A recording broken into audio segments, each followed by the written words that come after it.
The Minnesota Vikings' sights are on landing a blue-chip first-round quarterback, and according to KSTP's Darren Wolfson, the team's interest in LSU quarterback Jayden Daniels has been slept on. After securing the number 23 overall pick in a trade with the Houston Texans, the Vikings can pair their new first-rounder with the number 11 overall pick in a trade package to move up inside the top 5 of April's draft. The well-tread talkers for trade-up targets a month ahead of the draft are either UNC quarterback Drake May or Michigan's J.J. McCarthy. But contrary to the consensus, Daniels is still in play for the Vikings, according to Wolfson. There's one that's clear-cut: let's take Caleb Williams out of the equation.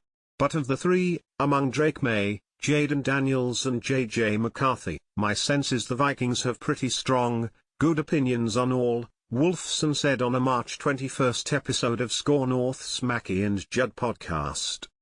Now, I understand it if May's clear-cut number one of those three, but I'm telling you there's been very little Jayden Daniels chatter, and I guess I don't get it. I'm not sitting here dismissing the possibility of Daniels ultimately being the guy here, Wolfson added. There's Vikings interest there.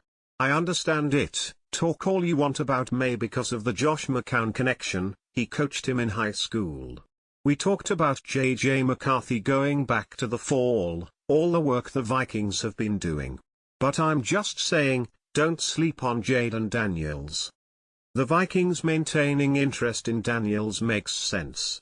While Daniels is touted for his running ability, he was also a dominant deep ball thrower. In his last season at LSU, Daniels earned a 99.2 passing grade and recorded a 69.1% adjusted completion percentage on 20-plus yard throws. Those were both the highest marks in the FBS, and they didn't come on a small sample size, either, Pro Football Focus, PFF, analyst Nick Ackridge wrote.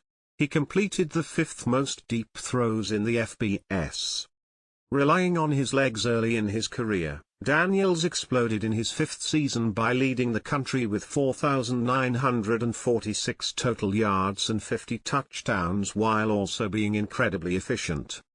From PFF, Daniels paced all quarterbacks in overall grade, 94.7, and rushing grade, 92.4, while coming in second for passing grade, 91.9. He also led all FBS signal callers in passing touchdowns, 40, yards per attempt, 11.5, passer rating, 143.7, and rushing yards, 1,250, while commanding the nation's most efficient offense in EPA per play. Daniels is a true playmaker at the position who can elevate an offense around him. However, for all the talent in his legs, he struggles with pocket awareness and posted a sack rate of over 20% last season. His slender frame warrants some concerns about whether he can handle the physicality of the NFL, especially with the onus Kevin O'Connell put on Kirk Cousins to stick to his reads and take a hit.